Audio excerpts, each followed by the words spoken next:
কেন্দ্রীয় নগরায়ণ মন্ত্রককে এবার তিন প্রশ্ন, খুব গুরুত্বপূর্ণ প্রশ্ন অভিষেক বন্দ্যোপাধ্যায়। তিনটি প্রশ্ন তিনি রাখছেন। আবাস প্রকল্পে এখনো পর্যন্ত কতগুলি বাড়ি নির্মিত হয়েছে, কতগুলি বাড়ি বরাদ্দের অপেক্ষায়, কতগুলো খালি, নির্মিত বাড়িগুলি পরিকাঠামো সমীক্ষা হয়েছে কি, এই তিনটে প্রশ্নই এবার বিবৃতি জারি করে কেন্দ্রের উদ্দেশ্যে রেখেছেন সাংসদ অভিষেক বন্দ্যোপাধ্যায়। কেন্দ্রীয় নগরোন্নয়ন মন্ত্রকে একেবারে তিনটে প্রশ্ন অভিষেক বন্দ্যোপাধ্যায়।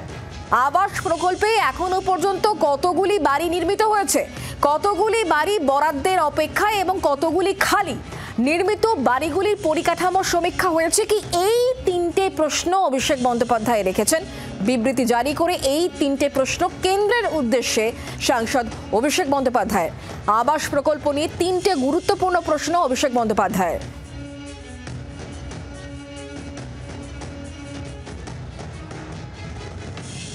আর এরই মধ্যে সোমবার থেকে জেলা ধরে ধরে বৈঠক করবেন অভিষেক বন্দ্যোপাধ্যায়। প্রথমেই নজরে উত্তরবঙ্গের সব জেলা নেতৃত্ব।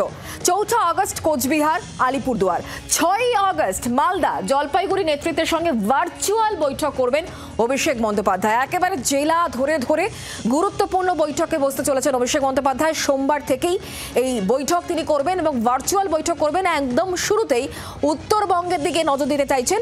আগামী 4 তারিখ কোচবিহার এবং আলিপুরদুয়ার নেতৃত্বদের সঙ্গে বৈঠক করবেন অভিষেক বন্দ্যোপাধ্যায় এবং তারপর 6 আগস্ট মালদা জলপাইগুড়ি নেতৃত্বের সঙ্গে ভার্চুয়াল বৈঠক করবেন অভিষেক বন্দ্যোপাধ্যায়। নজরে 2026-এর বিধানসভা নির্বাচন, আর তাই একেবারে জেলা ধরে ধরে গুরুত্বপূর্ণ বৈঠকে বসছেন অভিষেক বন্দ্যোপাধ্যায়। ভার্চুয়াল বৈঠক করবেন অভিষেক বন্দ্যোপাধ্যায়। ভার্চুয়াল বৈঠক আগামী সোমবার থেকে জেলা ধরে ধরে বৈঠকে বসছেন অভিষেক বন্দ্যোপাধ্যায়। বাংলার আওয়াজ, বাঙালির আবেগ, জি 24 ঘন্টা।